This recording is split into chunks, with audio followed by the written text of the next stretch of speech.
Mesmo que aquela trilha seja a maioria escolhida, se nós não tivermos o corpo docente. Então, e outra coisa que eu não fatores, gostei, né, que pesam. E aí a gente tem que reestruturar novamente. Claro.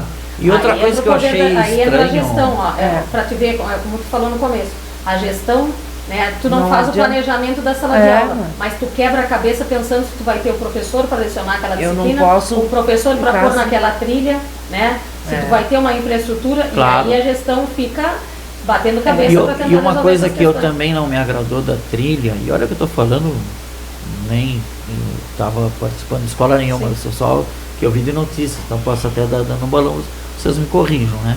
Mas uma coisa que não me agradou das trilhas foram que eles falaram assim, que as trilhas ia ser de acordo com a vocação do local que a escola está. Sim. Né? Se não pudesse ter todas, né? Porque no começo eram 7 trilhas, né? Tu escolhia por área de... Mas aí eu fiquei pensando assim, tá, mas de acordo com o que tu tem na escola, mas de acordo com a realidade do local onde a escola se encontra. Mas aí, por exemplo, vamos supor, se tu olhas para cá, a principal atividade econômica aqui é produção. Produção primária. Primária, certo?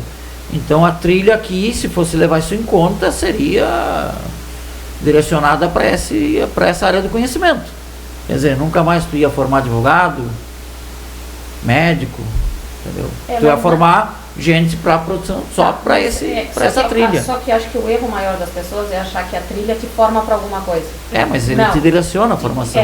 Te dá um certo conhecimento, mas assim, se tu escolher a trilha voltada para a área da saúde, tu não vai sair enfermeiro e tu não vai sair médico.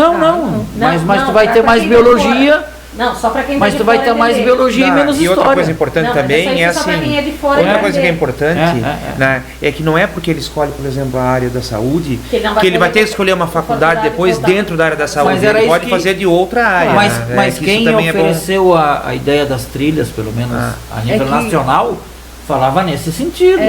Que o cara que fosse, por exemplo, engenheiro, que o cara que sonhava em ser engenheiro já ia fazer para ele com uma base mais sólida para a faculdade. O discurso era esse. Mas depois ele foi se modificando. E foi isso que eu achei ruim na época também. Que eu pensei em Santa Vitória. Eu morava em Porto Alegre, né? E eu pensei, vem cá. Então para lá vai ser tudo. São coisas que na prática não funcionam. No papel é muito bonito, né? Em alguns países até pode funcionar, mas na prática, para nossa realidade, por isso que a gente tem que pensar, né? Que é aceita tudo. Né? E é bonito no papel até, é legal, interessante mesmo, né? O aluno ter essas possibilidades. Só que na prática a gente vê que, né? Que não é tão fácil.